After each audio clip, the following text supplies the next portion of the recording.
não quero que ignoreis que nossos pais estiveram todos debaixo da nuvem, e todos passaram pelo mar, e todos foram batizados em Moisés, na nuvem e no mar, e todos comeram do mesmo manjar espiritual, e beberam todos de uma mesma bebida espiritual, porque bebiam da pedra espiritual que os seguia, e a pedra era Cristo. Mas Deus não se agradou da maior parte deles, pelo que foram prostrados no deserto. E essas coisas foram-nos feitas em figura, para que não cobicemos as coisas más, como eles cobiçaram. Não vos façais, pois, idólatras, como alguns deles, conforme está escrito: o povo assentou-se a comer e a beber, e levantou-se para folgar. E não nos prostituamos, como alguns deles fizeram, e caíram no dia 23.000. E não tentamos a Cristo, como alguns deles também tentaram, e pereceram pelas serpentes. E não murmureis, como também alguns deles murmuraram, e pereceram pelo destruidor. Ora, tudo isso lhes sobreveio como figuras, e estão escritas para aviso nosso, para que quem já são chegados os fins dos séculos, aquele, pois, que cuide estar em pé, olhe que não caia. Não veio sobre vós tentação, senão humana, mas fiel é Deus, que vos não deixará tentar acima do que podeis. Antes, com a tentação dará também o escape, para que a possais suportar. Deus querido, a tua palavra é santa, aplica a tua palavra em nossas vidas, nossos corações, em nome do Senhor Jesus Cristo. Amém. Irmãos, esse texto o apóstolo Paulo escrevendo à igreja de Corinto, era uma igreja pentecostal, e nós vemos o que acontecia lá. Tinha várias divisões, várias dissensões, e aqui Paulo está mostrando um acontecimento que aconteceu com o povo de Israel, e ele diz que isso foram escritos como figura para nós hoje. O que aconteceu com aquele povo? Eles tentaram a Deus e sofreram as consequências. Eles foram infiéis e sofreram as consequências. Eles foram idólatras e sofreram a consequência. Então Paulo fala alguns não para nós aqui no versículo 7. Não vos façais, pois, idólatras. Hoje, irmãos, infelizmente, no mundo evangélico, não existe, veja bem, santo nas paredes, não existe, em algumas igrejas, cruz, na maioria já existe cruz, existe um monte de coisa, existe uma idolatria com as coisas judaicas, né? Menorá, Torá, Arca da Aliança, um monte de coisa. As igrejas hoje, elas estão procurando ver para crer. Mas esse texto, Paulo deixa bem claro que nós temos que crer para ver, não é ver para crer. Nós vivemos por fé e não por vista. Nós vivemos por aquilo que cremos no invisível, como se Deus, veja bem, como se Deus estivesse agindo em nosso favor. No versículo 8 também diz: não nos prostituamos como alguns deles. Prostituição que eles fizeram, não só a prostituição carnal com as amalequitas e outras mais nações, mas também cultuaram a Deus, a Baal, a Astarote, a tudo quanto foi coisa. E hoje, irmãos, infelizmente, quando a gente fala noite da bênção, noite da vitória, fazer campanha, o que mais existe é prostituição espiritual. As pessoas estão levando coisas para dentro da igreja, para os rituais, para fazer campanha, que não são admissíveis pelo Evangelho de Cristo. É impossível o que aconteceu, o que está acontecendo no meio evangélico. Então não prostituamos, não vamos cair, irmãos, na tentação de adorar coisas que as pessoas estão adorando, e fora da reverência, não estão reverenciando a palavra de Deus. No versículo 9, eles também tem outro não: e não tentamos a Cristo. Irmãos, tem certas coisas que estão sendo feitas hoje, que é tentar a Cristo. Olha, se Se Deus não fizer, eu rasgo a Bíblia. Se o meu Jesus não fizer... Irmãos, Jesus e Deus não é empregado de ninguém. Ele faz o que Ele quer, e como Ele quiser, e na hora que Ele quiser. Nós não podemos tentar a Cristo. Nós não podemos... Nós somos servos, e Jesus é o Senhor. Nós somos servos, e Deus é o Senhor. E muitas vezes hoje, nessa questão de tentar a Cristo, tentar a Deus, tem muita gente, irmãos, que ao invés de fazer um culto de fé para buscar a bênção de Deus, ele tenta a Deus com a sua metodologia, com as suas petições. E no versículo 10 agora tem outro não também: e não murmureis como alguns deles murmuraram. Aquele povo murmurou de tudo quando não tinha mais o que murmurar. Moisés, você trouxe para o deserto aqui, para nós morrer não tem túmulo. Meu irmão, depois que morrer, enterra em qualquer lugar. No deserto é um bom lugar para ser enterrado, que lá é o calor do dia, né, e o frio da noite, fica enterrado lá, logo a terra consome, né? E o povo não tinha mais o que reclamar, reclamou que não tinha túmulo para ser enterrado. Irmão, se tem uma coisa que o povo de Deus sempre foi murmurador. Existe um hino no cenário que diz: no mundo murmura-se tanto, né? Entre os que cristãos dizem ser, em vez de louvores há pranto, tristeza em lugar de poder, fraqueza em lugar de poder. Então não murmureis também. Por que isso? A gente olha para esses 4 nãos e a gente começa a observar o que está acontecendo no meio evangélico hoje. E eu quero falar então, irmãos, nessa noite, com a ajuda de Deus, sobre a fidelidade de Deus para com o seu povo. Deus, irmãos, Ele chamou você, Ele salvou você, Ele batizou você com o Espírito Santo. Deus não vai deixar você perecer. As lutas vêm, as provas vêm, as dificuldades vêm, a angústia vem, tudo vem, mas Deus está conosco. Olha o que diz o versículo 13: não veio sobre vós tentação senão humana, mas fiel é Deus, que vos não deixará tentar acima de que podeis, antes com a tentação dará também o escape, para que possais suportar. Quando você acha que você não suporta, Deus é o seu bálsamo. Deus manda o seu Espírito Santo e Ele nos acaricia, Ele nos dá alegria, Ele nos dá gozo, Ele faz com que nós venhamos a ver o impossível acontecer em nossas vidas. Deus é fiel, irmão, porque Ele nos chamou. E a todos que chamou, os capacitou para que vades deis fruto. Mas quando nós olhamos esse texto aqui, nós vemos que aqui o povo de Deus cometeu esses erros. E muitas vezes nós, na hora da provação, porque veja bem, irmãos, é fácil criticar, mas você vê um mar na sua frente e um exército inimigo atrás, e você não ter para onde correr, de um lado montanha com piairote, que significa é o lugar que estava apertado de um lado do mar, do lado montanha, e o exército do outro lado, atrás deles lá. O que esse povo, Moisés, foram reclamar para Moisés? Por quê? Não tinham ainda adquirido fé, não tinham fé que Deus tinha chamado Moisés para tirar o povo do Egito, embora tivesse visto tudo que Deus tinha feito lá no Egito. Irmãos, quantas coisas você já viu na sua vida Deus fazer? E na hora da prova, às vezes falta fé para você enfrentar mais uma dificuldade. Quantas coisas você já viu Deus fazer em teu favor e em favor das pessoas, mas na hora da luta, na hora da provação, vem a dúvida. Passar o mar vermelho, é o que o texto está dizendo aqui. Chegou no deserto, não tem água para beber, e a água que tem é amarga. Murmuraram também.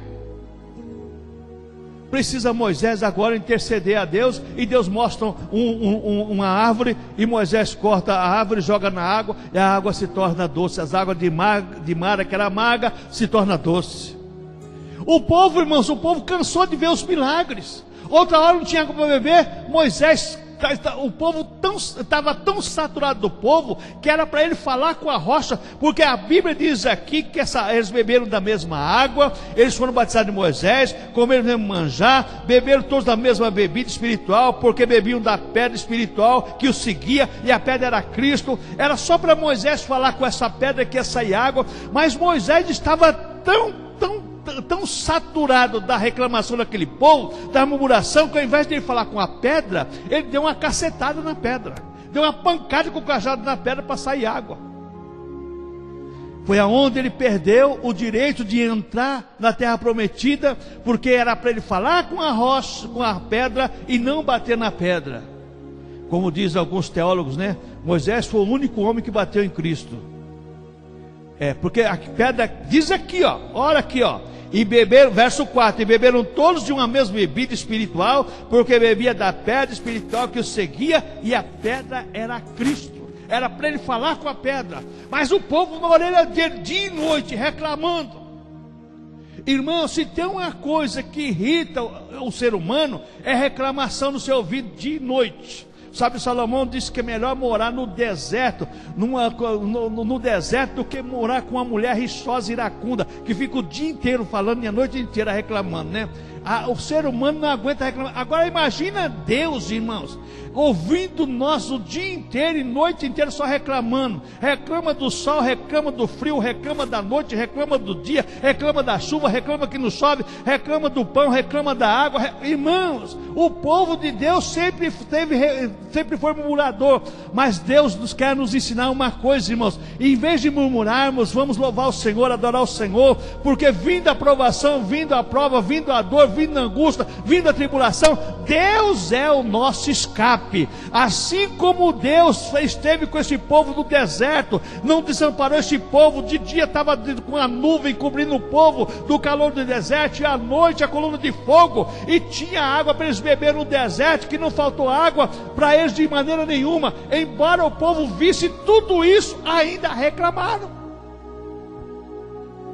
Quantas coisas temos visto em nossa vida, irmãos, Deus fazer, e chega na hora de nós testificarmos da nossa fé, testificarmos da nossa fidelidade, em vez de agradecermos a Deus, a primeira coisa que fazemos é reclamar.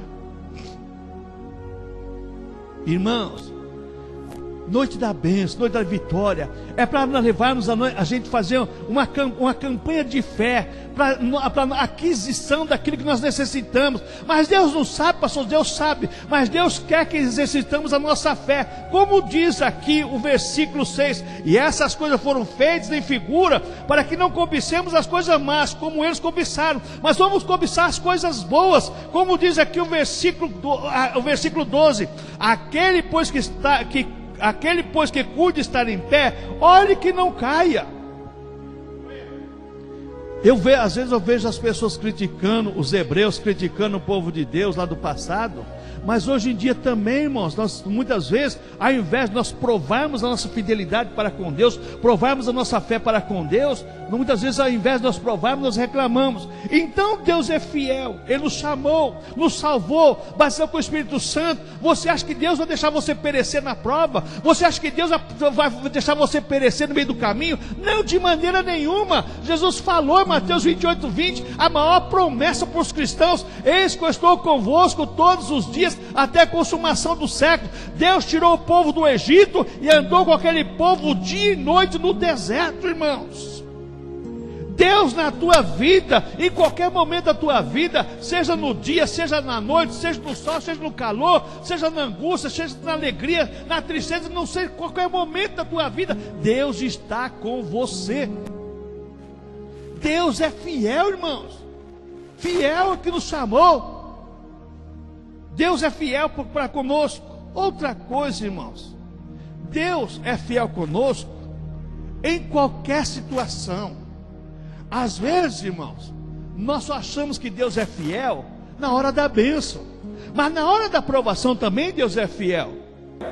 Porque o apóstolo diz aqui que não vem tentação além por suportar, porque com a tentação Ele também nos dá o escape. Mas às vezes na hora da tentação, na hora da prova, na hora da dor, na hora de você enfrentar o negócio mesmo, você acha que Deus te rejeitou, Deus me desamparou, Deus esqueceu de mim, olha, Deus não olha mais para mim. Não, Deus está olhando para você. É você que muitas vezes não está vendo o trabalhar de Deus. Mesmo quando Deus está calado na tua vida, Deus está trabalhando em teu favor. E às vezes na hora que Deus não está falando conosco, é a hora que Deus não está trabalhando em nosso favor, e nós muitas vezes esquecemos disso. Esse povo de Israel, aqui para a igreja de Coríntio, Paulo está usando esse texto aqui como ilustração, para mostrar para eles assim, ó, vocês não caem no mesmo erro deles não. Vocês têm Deus, vocês têm a salvação, vocês têm o Espírito Santo, vocês são a igreja espiritual, vocês têm os dons do Espírito Santo. Não deixe cair no mesmo sintoma não, porque irmãos, é fácil cair no sintoma da murmuração. Quando uma pessoa chega murmurando perto de você, se você quer ver você murmurar contra Deus, chega perto de você, se você estiver desprevenido, a pessoa fala assim, oh, mas que dia hoje, hein? Que dia chato, hein? Aí você, é verdade. Não, é um dia bom, é um bom dia, foi Deus que fez, é um dia maravilhoso, está chovendo, está calor, mas se você não tiver atinado em Deus, oh, mas que dia hoje, hein? Aí você, é verdade. Irmãos, tomar cuidado. Esse aqui é um texto para nos ensinar. Por quê? Para nós recebermos as bênçãos de Deus, temos que estar ligados com Deus. Pode estar dizendo assim, ó, vocês tomem cuidado, porque eu disse aqui sobre esses 4 não façais pois idólatras, não prostituímos, não tentamos a Cristo e não murmureis. Por que isso? Pode dizer assim, ó, vocês não caem no erro deles, para vocês não perderem a bênção, porque todo esse povo cometeu esses problemas aqui, eles perderam a bênção de entrar em Canaã. E nós podemos perder as nossas bênçãos terrenas, perder as nossas bênçãos espirituais, por causa de coisas insignificantes. Mas outra coisa, irmãos, Deus, Ele além de nos salvar, Ele além de estar conosco, Ele nos santifica, para que nós vejamos o invisível. Sabe o grande problema do cristianismo hoje? É que as pessoas andam pelo que vê e não pelo invisível. Mas quando nós compramos os céus, irmãos, o colírio espiritual do Senhor Jesus Cristo, para vermos o invisível, para vermos o impossível do trabalhar de Deus, o mar não se abriu, mas Deus chamou Moisés, na mão dele tem uma vara, que ele vai dizer, o mar vai tocar a vara e o mar vai se abrir. Eu vejo Deus agindo mesmo diante das terríveis consequências da natureza, porque Deus vai fazer o mar abrir, e a Bíblia diz que a água montou de um lado e montou do outro, e o povo passou em pé enxuto. Por quê? Porque Deus é o Senhor da vida, Deus é o Senhor da natureza, Deus é o Senhor da história. Não importa qual seja a sua dor, o seu problema, o importante é que você tenha um Deus que é maior que tudo. Irmãos, se nós não cremos nisso, é o que Paulo está dizendo aqui, não seja tentado com essas coisas não, crê nesse Deus poderoso. A igreja de Corinto, irmãos, estava com tantos dons espirituais, eles até se gabavam, eles até se vangloriavam os dons espirituais, mas tinha dificuldade em permanecer fiel diante de Deus. E agora o apóstolo começa a ensinar eles, Ele além de nos salvar, nos batizar com o Espírito Santo, de nos estar conosco nas provações, na maior luta da dor, da angústia. Irmãos, você quer ver o que é Deus? Irmãos, eu já cansei de falar, mas eu vou falar mais uma vez. 7 de agosto de 1997, eu tinha recebido uma profecia uns poucos dias antes, que eu ia passar no Vale da Sombra da Morte, mas Deus estaria comigo. E fui fazer exame periódico, cada 6 meses que fazer exame na Volkswagen, e deu um probleminha no ouvido e tal. Fui no médico, o médico descobriu que tinha um tumor de 4 centímetros no meu cérebro, e eu tinha que tirar urgente. Minha esposa não quis assinar nem o papel lá do médico, quis assinar, que assinou foi a Sheila chorando. Quando o médico falou que eu ia passar, aí o médico falou assim, ó, só que tem uma coisa, vou avisar você já, você vai ficar aleijado, ou de uma perna ou de um braço, você vai ficar aleijado. Eu lembrei da profecia, você vai passar pelo vale da sombra da morte, vai ser contigo. Eu falei, pode deixar, pode ter certeza, não tem problema não, pode ficar sossegado. Irmãos, eu entrei na sala de cirurgia 9h40 da manhã, saí 6h10 da tarde. Era para mim ficar 11 dias na UTI, fiquei uma noite, só a noite sexta para sábado. Eu só fiquei uma noite na UTI, era para ficar 11. Era para ficar mais 23 dias no quarto. Fiquei sábado, domingo, segunda, terça, quarta-feira, 10 horas da manhã. O médico falou, vai embora para casa, porque ele chegou de manhã. 5 e pouco da manhã, eu já tinha tomado um banho que estava bem frio, e eu tomei um banho frio, estava andando no corredor, andando assim, cantando, graças dou por esta vida. Ele olhou assim, o que você está fazendo aqui? Falei, eu estou agradecendo a Deus. Mas você não sente nada? Não estou sentindo nada. Então vai para casa. Você tem que crer nesse Deus, você tem que confiar nesse Deus. A luta é grande, mas você tem o Deus que é maior que a luta. A tua prova é grande, mas tem o Deus que é maior que a prova. A tua dor é grande, mas Deus é maior que a tua dor. Ô irmãos, ou nós cremos ou não cremos, irmãos. Ô irmãos, se nós não cremos nesse Deus, é o que o apóstolo está ensinando. Não veio provação além do que vocês podem suportar, não. Porque na prova maior que você tiver, Ele vai dar o escape. Se nós não cremos nesse Deus, o que nós vamos fazer, irmãos? Ô irmãos, e vou dizer uma coisa para você. Só Deus para estar conosco. Não importa se o médico falar assim, ó, você vai ficar aleijado, fazer cirurgia, você vai ficar aleijado. A última palavra vem do Senhor, que fez os céus e a terra, que fez a tua vida. Ele é quem está em você. É Ele que te criou, Ele que te fez. Ele está em você através do Espírito Santo. E se Ele quiser que eu ficasse aleijado, eu ficaria. Mas o mais difícil depois foi eu provar que não fiquei aleijado para poder trabalhar. Aí que o negócio apertou. E fazia exame, tomografia, ressonância, e médico que vai para cá, vai para lá. E o médico faz educação física, o médico lá de longe, só olhando assim. Mas não é possível. Irmãos, o nosso Deus é poderoso. Poderoso Deus, coisa que Ele louvou. Poderoso Deus. Deus é poderoso, irmãos. Ele te chamou, Ele te escolheu, Ele te salvou. Ele bateu com o Espírito Santo. Não vai deixar você perecer, não. Neste mundo tereis aflições, mas tenha de bom ânimo. Eu venci o mundo. Jesus venceu por você. Ele comprou tua alma. Não vai deixar você na beira do caminho, nem deixar você no caminho, não. Ele vai estar com você durante toda a sua jornada neste mundo. Oh, irmãos, ou nós confiamos nesse Deus, ou não confiamos. Deus, irmãos, tinha prometido uma terra para aquele povo. Deus tinha prometido um estado para aquele povo. Você acha que Deus não ia cumprir? Deus tinha se lembrado da promessa feita lá para Abraão, Isaac, Jacó e José. Às vezes as pessoas se esquecem disso. Mas José, quando morreu, falou para os seus irmãos lá no Egito: olha, eu sei que Deus vai tirar vocês daqui, mas eu não quero que meus ossos fiquem aqui não, que vocês levem meus ossos para enterrar em Canaã. Irmãos, Deus não vai deixar nem os seus ossos desse mundo, não.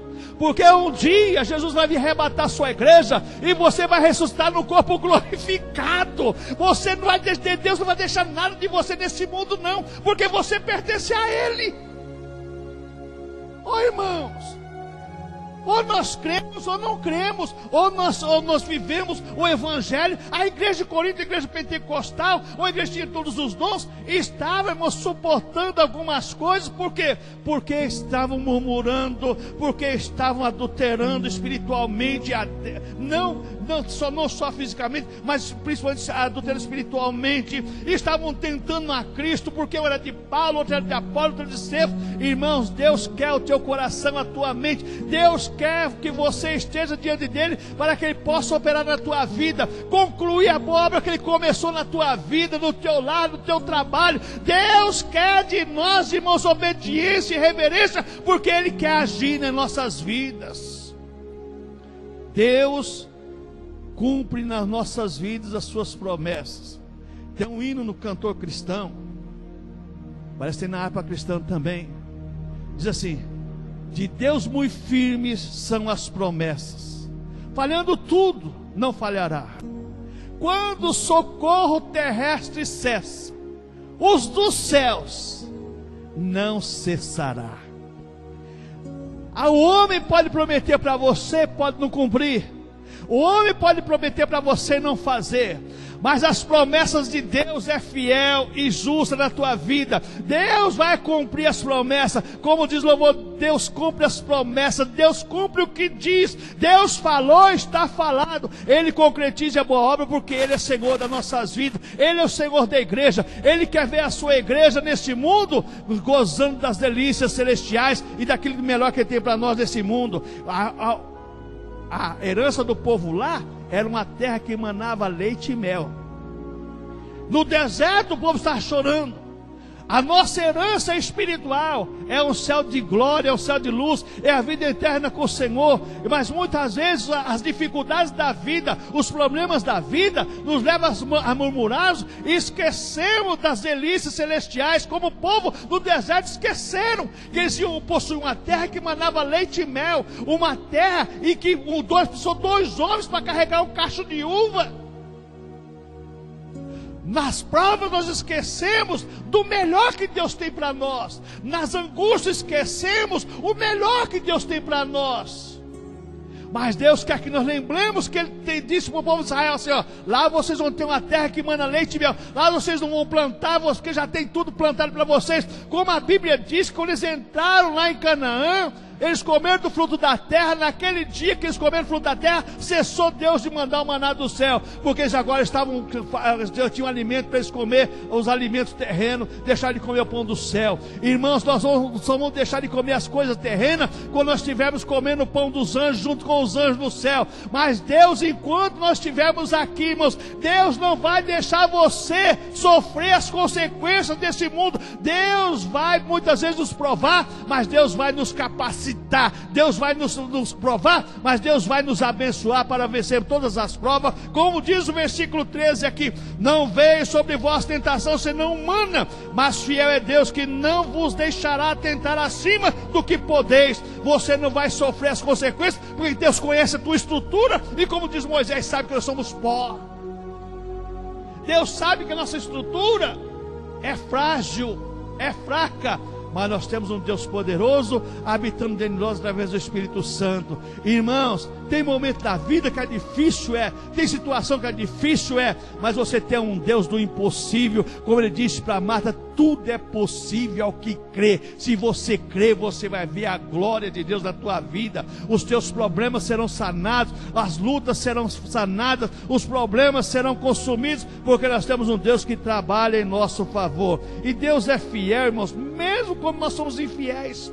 A Bíblia nos diz, irmão, 2 Timóteo 2,13, que nós sendo infiel, Deus permanece fiel. Se fosse depender da nossa fidelidade, nós íamos sofrer as consequências. Mas é a fidelidade de Deus em favor das nossas vidas, é a misericórdia do Senhor que é a causa de não sermos consumidos. Amém, irmãos? Leve essa palavra de conforto, essa palavra de ânimo. É a noite da bênção e da vitória. Tenha ânimo, tenha coragem de vencer as dificuldades. Não tenha temor não, irmão, não tenha temor não. Às vezes uma lutinha qualquer, ah, meu Deus. Não, irmãos, não. Deus é poderoso para fazer infinitamente mais do que pedimos, do que pensamos, porque Ele nos ama. Ele quer o melhor para a tua vida e para o teu lar. Amém, irmãos?